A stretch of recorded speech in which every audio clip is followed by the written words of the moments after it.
Assalamualaikum.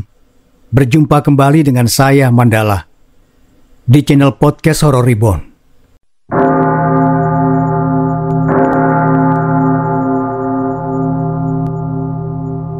Heru duduk di jok belakang motor. Di pangkuannya terdapat tas jinjing yang tampak penuh sesak oleh berbagai macam barang. Di atas tas jinjing tersebut ada kardus kecil berisi oleh-oleh. Di depannya mantap memegang setir, tukang ojek sedang memboncengnya. Heru dalam perjalanan ke jalan besar dari kos. Heru adalah seorang pria yang usianya baru 25 tahun. Ia pergi merantau untuk bekerja demi bisa menafkahi ibunya yang bernama Jamilah serta adik perempuannya yang bernama Resti di kampung. Sejak suaminya meninggal, Jamilah yang menghidupi anak-anaknya dengan berjualan jajanan buatan tangan seperti klepon, getuk lindri, agar-agar, dan lain sebagainya. Tapi itu hanya bertahan beberapa waktu. 2 tahun berjualan, tubuhnya jatuh sakit. Heru yang adalah anak tertua harus menjadi tulang punggung keluarga sejak saat itu. Ia memilih merantau karena penghasilan di kota jauh lebih menjanjikan daripada bekerja di desa. Sudah menjadi rutinitas bagi para perantau untuk kembali ke kampung halaman menjelang bulan puasa. Kepulangan itu tak lain dan tak bukan untuk ikut serta dalam sebuah tradisi yang ada di kampung.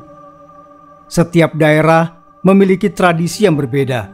Dan untuk Heru, dia harus pulang kampung karena akan ada acara punggahan di rumahnya. Dilakukan untuk menyambut datangnya bulan Ramadan tiap tahun. Punggahan berarti semua anggota keluarga kumpul-kumpul untuk sahur pertama pada hari pertama puasa. Namun, karena baru kali pertama Heru akan kembali pulang setelah 1 tahun semenjak ia merantau, Heru masih belum tahu harus pakai bus mana untuk sampai ke rumah. Hanya saja sudah terbesit sebuah ide yang langsung dirancang agar kepulangannya ke rumah menjadi sesuatu yang mengejutkan keluarganya. Heru akan pulang 3 hari sebelum puasa pertama dan pulang malam agar sampai di sana pagi-pagi. Itu jelas akan membuat Bu Jamila dan Resti kaget. Aku harus berangkat malam ini juga supaya bisa sampai di rumah besok pagi-pagi. Heru sudah bertekad dan yakin dengan ide itu. Sehingga setelah barang bawaannya tertata rapi dalam sebuah tas jinjing, juga oleh-oleh yang tadi sore ia beli sudah dimasukkan dalam kardus, Heru keluar kos dan berjalan ke pangkalan ojek. Ia hendak ke jalan besar untuk menyetop bus. Mau pulang kampung, Mas? Heru tersentak dari lamunan tentang keberangkatannya sore tadi. Ia yang tengah memeluk diri untuk menghalau semilir angin malam yang dingin langsung menoleh ke kaca spion sehingga bisa melihat wajah tukang ojek dari jok belakang. Iya, Pak. Heru menjawab seadanya, tersenyum simpul. Oh iya, saya juga sudah lama tidak pulang kampung kalau mau puasa. Kangen juga sama keluarga di sana. Nasib jauh, sayang buang ongkos perjalanan, ujar tukang ojek itu. Wah, ayo ikut pulang sekalian sama saya, Pak. Heru bercanda. Tukang ojek itu sedikit tertawa. Katanya, kenapa berangkat malam-malam? Bukannya lebih baik ke terminal saja daripada mencari bus yang di jalan raya? Takut tidak aman? Heru sebenarnya setuju dengan perkataan tukang ojek itu. Tapi ia ingin cepat sampai. Dan biasanya bus-bus yang mencari penumpang di jalan besar lebih cepat untuk berangkat daripada yang di terminal. Tidak, Pak. Saya biasa pulang pakai bus yang biasa parkir di jalan-jalan besar, jawab Heru berbohong. Padahal ini perjalanan pulang pertamanya. Oh, begitu. Ya sudah kalau memang sudah biasa. Soalnya bagaimana ya, yang jahat bukan cuma orang. Heru bungkam. Karena suasana sudah malam, dia tidak mau melanjutkan obrolan yang berbau mistis. Akhirnya, ia dan tukang ojek itu tidak lagi mengobrol hingga perjalanan terasa menghabiskan waktu yang lebih lama dari seharusnya. Ayo, tersisa 1 kursi lagi menuju Banjar, siapa cepat dia dapat. Bersamaan dengan suara lantang yang terdengar membelah malam ini, Heru akhirnya sampai di tepi jalan besar sana. Sudah ada bus berwarna abu-abu gelap yang menunggu. Bahkan tadi Heru sempat dengar kalau ada kernet yang meneriakkan nama desanya. "Turun di sini saja, Pak." Heru buru-buru menepuk pundak tukang ojek. Pedal rem pun diinjak bersamaan dengan gas yang diturunkan. Masih pukul 7 malam, tapi suasana di sekitar jalan besar itu tampak sepi. Padahal seharusnya ramai orang dan kendaraan yang berlalu lalang. Bagaimanapun, ini namanya jalan besar dan harusnya ramai. "Memang sepi ya kalau malam begini, Pak?" Heru basa-basi sembari turun dan melepas helmnya. "Iya, tumben ini, Mas." Tukang ojek itu memerhatikan bus dari depan hingga belakang dan merasa tak pernah melihat bus dengan tipe itu berkeliaran di sekitar sana. Dia juga merasa aneh dengan suasana malam yang mendadak sunyi dan dingin sekali. Tidak biasanya, hanya terdengar deru mesin bus yang dibiarkan menyala. Tetapi tukang ojek itu tidak mau banyak komentar dan langsung putar arah setelah menerima bayaran atas jasanya. "Hati-hati ya, Mas, saya doakan sampai tujuan dengan selamat." Setelah mengucapkan itu, tukang ojek dengan motor tuanya pun melenggang pergi. Sedangkan Heru langsung menghampiri pria tua yang berdiri di dekat bus. "Pak, ini benar ke arah Banjar?" tanya Heru untuk memastikan. Heru sempat merasa aneh karena bagaimana bisa waktunya terlalu pas, padahal rencananya bisa dibilang dadakan. Maksudnya, seberapa besar sih kemungkinan dia datang tepat ketika bus yang sesuai tengah menunggu? Sisa kursinya pun pas tinggal satu. Meski demikian, Heru tidak melanjutkan kecurigaannya dan hanya menganggap itu keberuntungan. Pertanyaan Heru yang tadi hanya dibalas anggukan singkat oleh laki-laki tua yang meneriakkan nama desanya.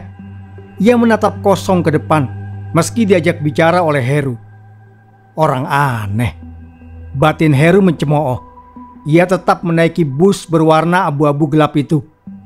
Namun saat kakinya melangkah masuk dan menghadap ke arah kursi penumpang, ia menyadari sebuah keanehan lain yang ada dalam bus. Heru baru sadar tidak ada kernet. Yang meneriakkan nama desanya tadi adalah sopir tua yang menatap kosong ke depan. Entah sejak kapan sopir tua itu sudah duduk di belakang kemudi. Padahal barusan sepertinya masih berdiri di samping pintu bus. Penumpang lain juga hanya melamun. Tidak ada keributan yang biasa terjadi di dalam bus. Meski merasa janggal, Heru membiarkan bokongnya duduk pada kursi kosong di dekat jendela. Terdengar suara pintu bus berdebam menutup. Bunyi mesin yang kasar dan seperti berat untuk maju tidak membuat Heru mundur. Perasaan aneh yang semula timbul hilang seiring bus yang berjalan sesuai arahnya. Heru jadi tidak banyak berpikir lagi. Sepi sekali, Heru bergumam. Karena berada di dekat jendela kiri, Heru tidak melihat pengendara lain dan sepanjang jalan hanya dihiasi pepohonan rindang yang semakin membuat jalanan menjadi gelap pekat. Pun saat Heru melihat ke langit, dia tidak menemukan bulan di atas sana. Padahal ia yakin sebelumnya kalau ada bulan yang bersinar terang mengikuti perjalanannya selama naik ojek dari kos ke jalan besar. Tidak hanya hutan, sepanjang perjalanan juga hanya ada perkebunan gelap yang di tengahnya ada gubuk reot dengan lampu yang temaram. Padahal yang Heru ingat tidak ada hutan dari rumahnya menuju kota.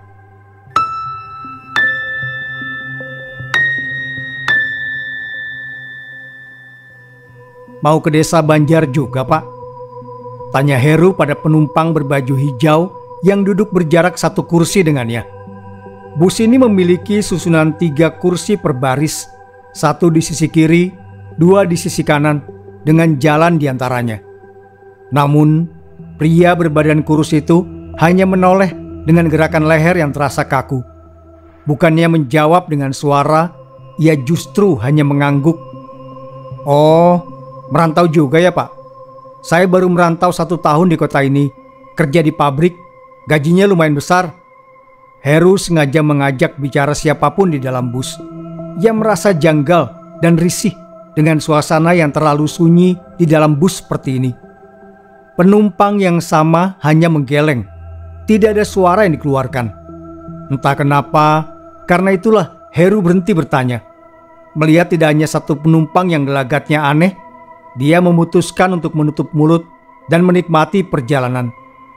Gelap, sunyi, dan dingin menjadi suasana yang harus Heru hadapi sampai ke kampungnya nanti. Tidak ada pedagang asongan atau pengamen yang biasa menambah keramaian dalam bus. Semua penumpang sepertinya akan terjaga malam ini. Mereka tidak tidur, tapi juga tidak mau diajak bicara. Akhirnya, Heru memutuskan untuk tidur sejenak karena sadar tak ada satupun penumpang yang bisa diajak mengobrol. Di kursi itu, Heru terlelap dengan tangan yang memeluk tas jinjing dan kardus kecilnya agar aman. Dia terbangun saat seorang kernet bersuara dengan lantang, namun tetap terdengar seperti orang bergumam karena pelafalan kata-katanya yang tidak jelas. "Bangun, bangun, bangun! Kita istirahat dulu!" Heru terperanjat melihat seorang kernet yang sebelumnya tidak kelihatan saat dia naik, kini justru berdiri di dekat kursinya dan di samping laki-laki kurus berbaju hijau. Heru sempat menatap kernet yang juga menatapnya dengan dingin. Ada suatu perasaan yang membuat ia bergidik, entah mengapa. Tak mau berlama-lama, Heru segera ikut penumpang lain untuk turun. Ternyata mereka singgah di sebuah warung yang masih tradisional dan menjual banyak lauk pauk yang menggugah selera. Rendang, ikan pepes, gulai, dan banyak lagi. Aromanya sangat lezat sampai tercium di pintu bus, padahal jaraknya cukup jauh. Wah, harusnya enak nih. Heru membatin.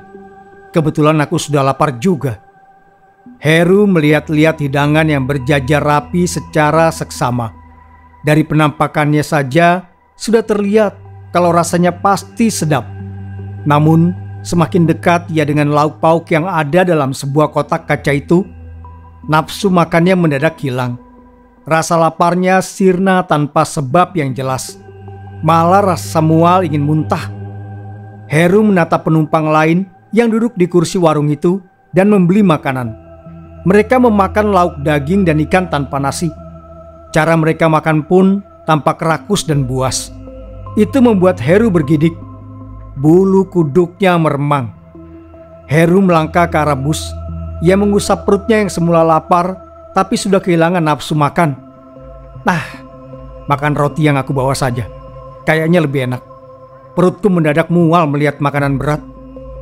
Hingga akhirnya Heru kembali naik ke bus dan hanya memakan roti serta air mineral yang dibawa sendiri dari kosnya tadi. Sembari mengunyah roti yang sudah agak keras itu, Heru memerhatikan ke arah luar. Ada yang menarik perhatiannya saat dia melihat pemilik warung yang melayani para penumpang bus. Heru mengusap area bawah hidungnya lalu menyadari sesuatu. Kenapa wajahnya sedikit berbeda dengan orang pada umumnya? Heru bertanya-tanya pada dirinya sendiri. Ia masih mengusap bawah hidungnya dengan ujung jari. Wajah pemilik warung tampak agak aneh sebab tidak memiliki garis di bawah hidung, sehingga terlihat berbeda dengan manusia pada umumnya. Heru pikir itu adalah kecacatan yang bisa saja menimpa seseorang. Ia juga pernah melihat seseorang memiliki hidung berbentuk tidak normal. Sejenak, Heru segera menepis pikiran negatif dari dalam benaknya. Ia merasa tak pantas untuk mengomentari fisik orang lain, apalagi tidak saling kenal. Bodoh, itu tidak sopan. Gumamnya mengomel pelan, tertuju pada diri sendiri. Setelah rotinya habis, Heru menggulung plastik pembungkus itu dan menyimpannya di saku agar bisa dibuang nanti. Ia hendak kembali tidur agar perjalanan terasa cepat, juga karena ingin menghindari suasana bus yang sangat janggal dan membuatnya tidak nyaman. Heru juga merasa udara terlalu dingin malam ini, sangat tidak normal. Saat berusaha terlelap, Heru mendadak kepikiran hal aneh. Bagaimana mungkin ia tidak melihat satupun adanya kendaraan lain di jalanan semenjak naik bus? Sepanjang jalan pulang, Heru tidak melihat cahaya sorot di jalanan, selain milik bus yang ia naiki. Heru memang duduk di dekat jendela kiri, tapi ia tetap bisa melihat jalan dengan leluasa dari kaca depan bus. Dan sepanjang jalan tadi, memang sangat sepi tanpa kendaraan lain. Heru mendadak kepikiran. Hatinya gusar mengingat hal tersebut. Saat mendengar penumpang lain menaiki bus, Heru segera meringkuk dan berusaha tidur menghadap jendela. Ia ingin menghindari suasana aneh di dalam bus dengan terlelap. Menatap wajah penumpang lain yang menatap kosong seperti patung membuatnya takut. Tidak lama, Heru pun tertidur.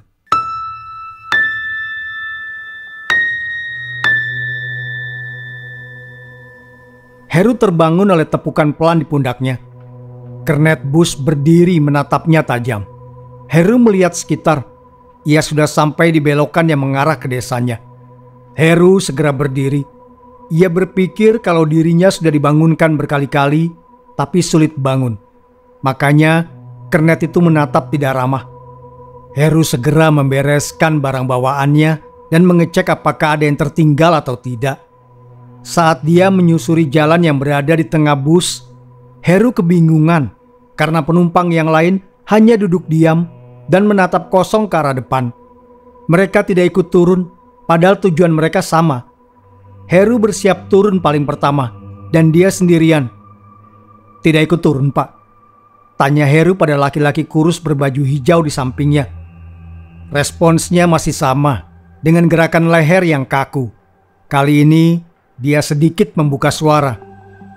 "Kamu saja yang turun, atau mau ikut lagi ke tujuan berikutnya?"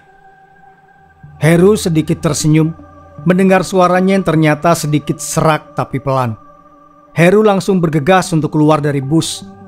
Ternyata masih ada tujuan selanjutnya. Pantas saja tidak ada yang turun. Heru mendadak ingat kalau bus pasti tujuan akhirnya ke kota besar, bukan desa seperti ini. Tapi kenapa di awal Pak sopir berseru kalau tujuannya ke desa Banjar ya? Benak Heru heran sembari melangkah turun.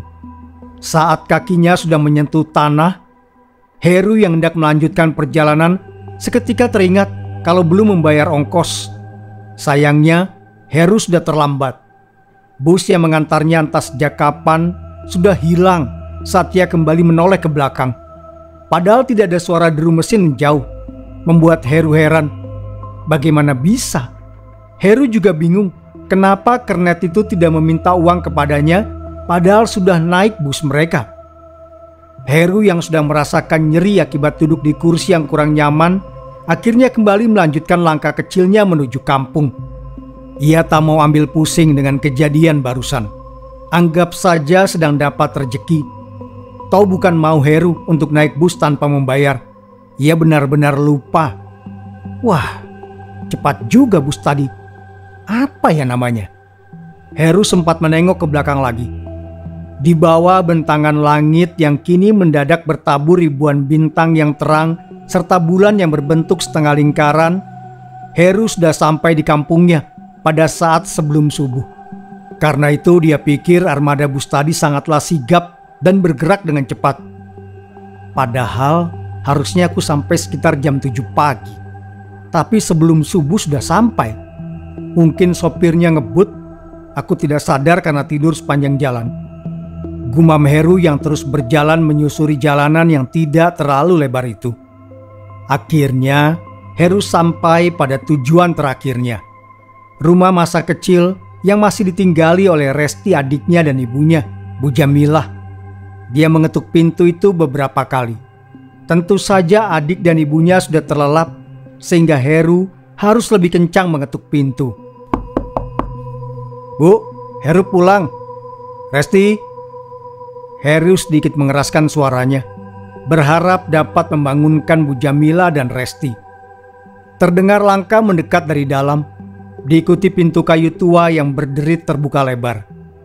Seorang wanita yang wajahnya keriput dimakan umur berdiri di sana, menatap tidak percaya pada putranya yang tersenyum lebar merentangkan tangan. Sekejap, Heru merasakan tubuhnya dipeluk erat oleh Bu Jamilah. Mereka saling melepas rindu. Kantuk yang sebelumnya tampak sangat melekat, sirna tanpa bekas saat Jamilah melihat putranya pulang. Resti juga ikut bangun mendengar Bu Jamilah yang menangis rindu.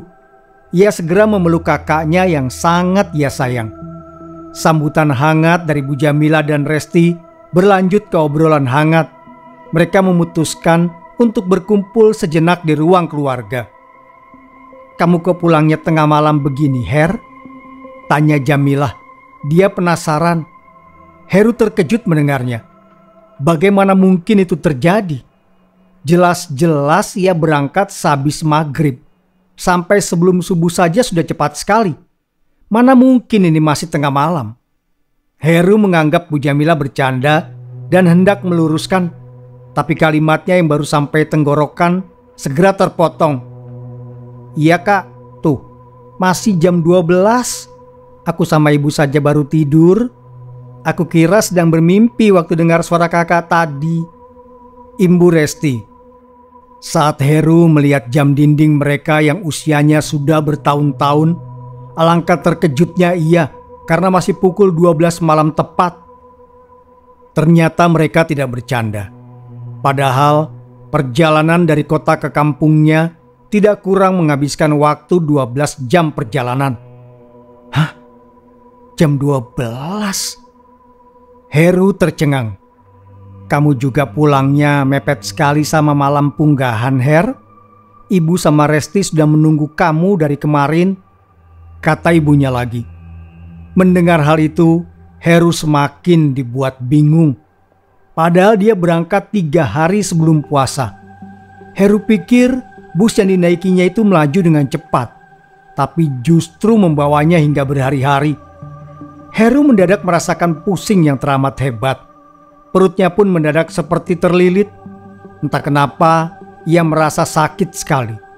Diserang nyeri perut dan pusing kepala, tubuh Heru mendadak limbung. Dunia seakan berputar cepat. Seakan ia tengah berdiri di atas karpet yang ditarik kencang hingga membuatnya terjatuh. Kak Heru, Bu, Kak Heru, Bu. Heru masih sempat mendengar seruan panik Resti, juga tangan-tangan yang menahan tubuhnya agar tidak jatuh sebelum akhirnya ia benar-benar pingsan.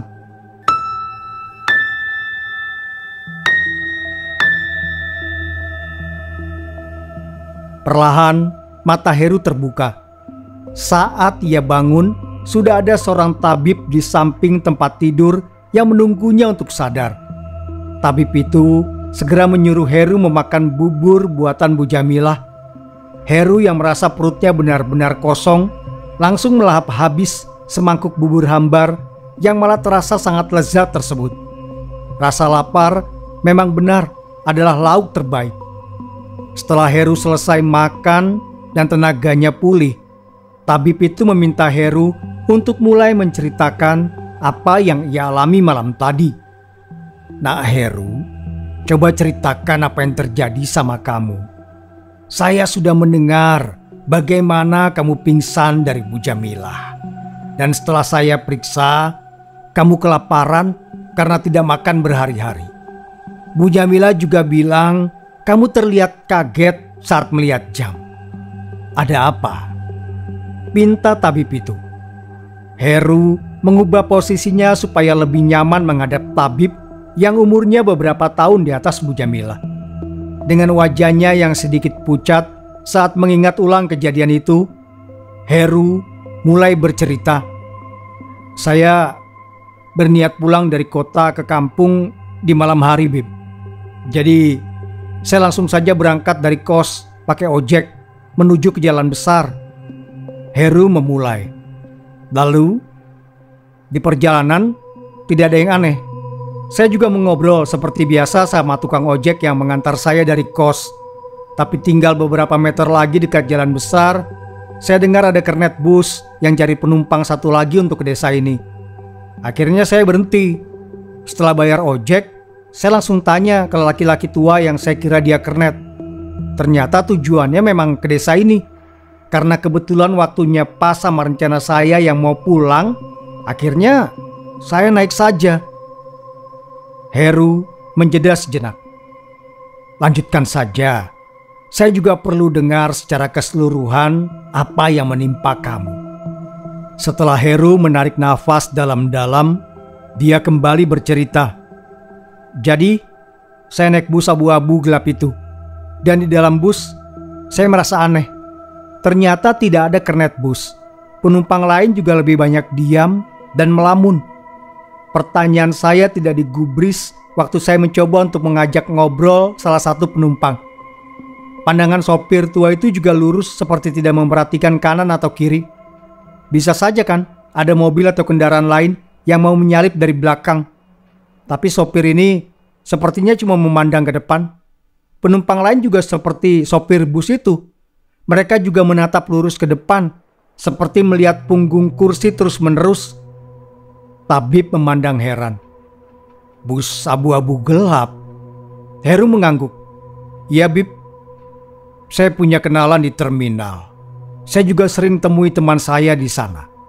Tidak ada bus berwarna abu-abu gelap yang kamu sebutkan mengarah ke desa kita.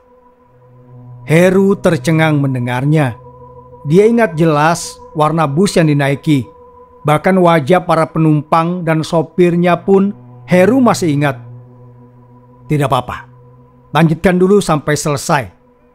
Titah tabib lagi. Kemudian dia bertanya, apa kamu lihat ada kendaraan lain selain bus yang kamu tumpangi? Heru menggeleng. Tidak ada. Saya baru ingat. Sebenarnya saya sudah sadar tidak ada kendaraan lain itu dari awal saya naik, karena saya duduk di jendela. Sepanjang perjalanan sampai akhirnya saya tidur, saya tidak ada dengar suara mobil atau motor yang menyalip. Padahal itu kan jalan besar. Bahkan ketika melihat jalan dari kaca depan bus, suasananya sepi sekali. Tidak ada mobil atau motor lain. Lalu di pinggir jalan kamu lihat apa lagi? Hutan, jawab Heru dengan cepat. Pohon-pohonnya lebat sampai jalanan tidak kelihatan. Banyak kebun juga setelah hutan-hutan. Anehnya juga, saya tidak merasa ada bulan, padahal sebelumnya terang bulan. Tabib mengangguk-angguk. Karena cerita masih panjang, Heru kembali melanjutkan kisahnya. Kamu sempat tidur terus bangun? Iya, saya bangun karena katanya kita harus makan dulu, kata Heru. Saya ikut turun. Dari jauh, saya merasa seperti bisa menghabiskan semua makanan yang dijual. Tapi tidak jadi, karena saya mendadak kehilangan nafsu. Akhirnya saya kembali naik ke bus, makan roti sama minum air mineral yang saya bawa. Terdengar hela nafas lega saat tabib mendengar hal itu. Ia mengusap dada dan menatap Heru yang kebingungan. Kenapa Bib? Tabib hanya menggeleng. Dia berkata, lanjutkan dulu. Oh iya, saya kira penjual itu cacat. Tapi saya tidak pernah melihat wajah aneh seperti itu, meskipun seseorang cacat dari lahir. Apakah tabib tahu orang seperti apa yang tidak punya garis di bawah hidungnya? Tabib mengangguk. Tidak menyangka kalau Heru tidak hanya bertemu makhluk gaib, tapi juga orang bunian. Setelah kamu makan, apa lagi yang kamu lakukan? Heru menggeleng. Saya tidur Bib. Lalu saya dibangunkan tidak lama setelah tidur. Ternyata saya sudah sampai. Sampai di tujuan pun hal aneh terus terjadi. Saya tidak diminta bayar. Penumpang lain juga tidak ada yang turun. Padahal satu arah sama saya. Saya belum curiga. Meski waktu saya lihat ke belakang lagi, busnya sudah tidak ada. Hilang. Tapi sekarang saya kepikiran. Tabib menepuk pundak Heru yang selesai bercerita. Dia memberikan Heru air untuk diminum. Itu hanya air putih biasa.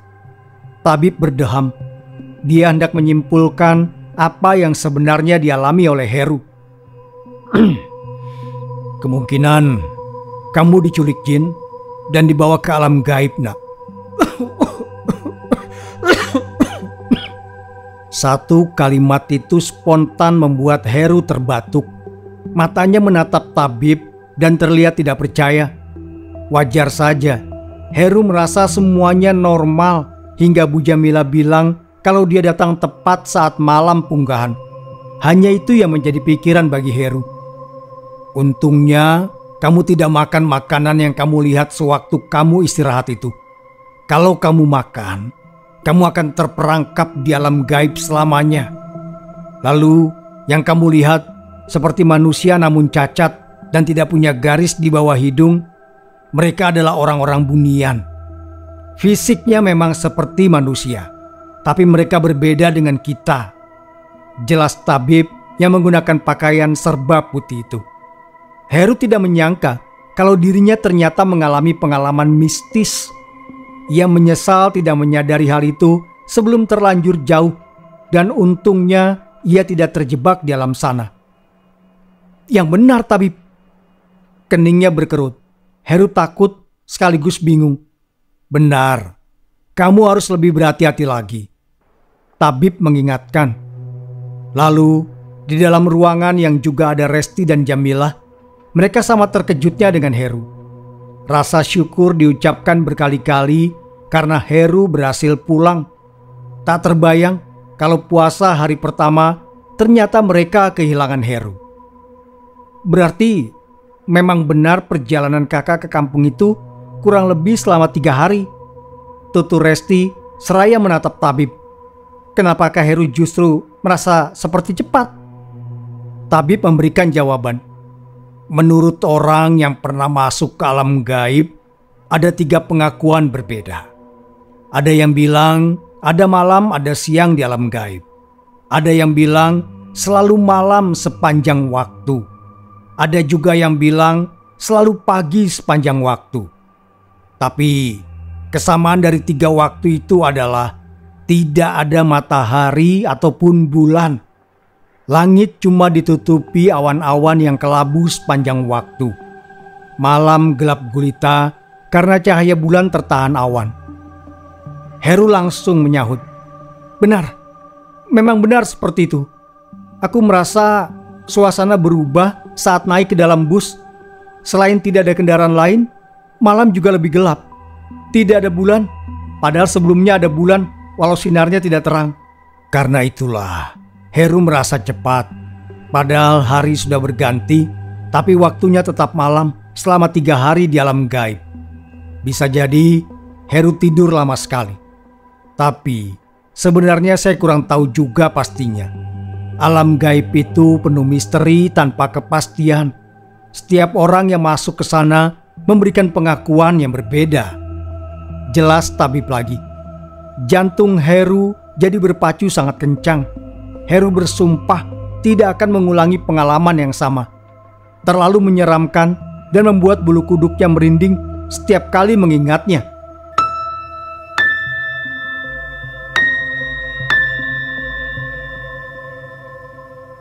Heru yang hanya mendapat libur sampai 3 hari harus kembali ke kota untuk bekerja lagi. Bagaimanapun, Resti dan Bu Jamilah harus dinafkahi. Heru berpamitan pada Jamilah, memeluk sang ibu dengan erat. Demikian juga Resti. Heru berjalan ke jalanan yang lebih besar. Tempat mobil berwarna hitam itu menunggunya. Setelah kejadian hampir diculik ke alam gaib, Heru tak mau lagi menggunakan bus ataupun kendaraan umum. Bisa dikatakan Heru trauma. Karena itulah sekarang ia memesan travel pada agen yang dikenal. Heru sempat bingung hendak berangkat pakai apa. Untungnya Resti ingat salah satu tetangga mereka bekerja sebagai sopir travel antar kota. Karena Heru tidak mau menggunakan jasa travel jika bukan orang yang dikenal. Libur sudah selesai ya Her, harus kembali kerja lagi, kata sopir travel itu bernama Tanto. Iya ini, tapi mau bagaimana lagi? Harus kerja demi ibu sama Resti. Jawab Heru seraya tertawa kecil. Mobil pun akhirnya melaju. Sempat tidak ada obrolan selama beberapa menit perjalanan. Heru berusaha menghilangkan pikiran buruknya tentang bus gaib itu. Lagi pula, dia sudah menggunakan travel untuk sampai ke kota. Harusnya lebih aman, baik gangguan dari manusia ataupun jin. Semoga saja.